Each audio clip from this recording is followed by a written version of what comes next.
Yearbooks always used to just be this kind of like fun, sort of scrapbooky, sort of lighthearted thing, but I think they really want to tell the truth.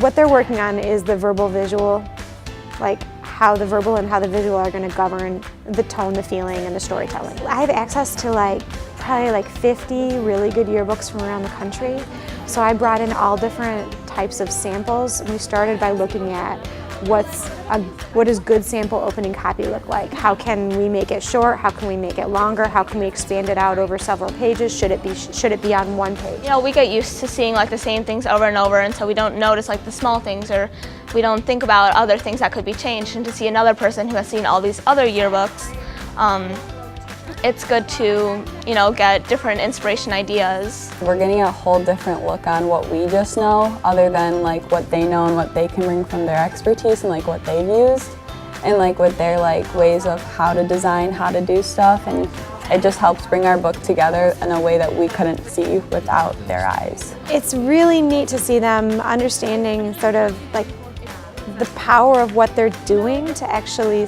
say something meaningful, and that they're spending a little more time and they're working a little slower, but it's more purposeful and meaningful.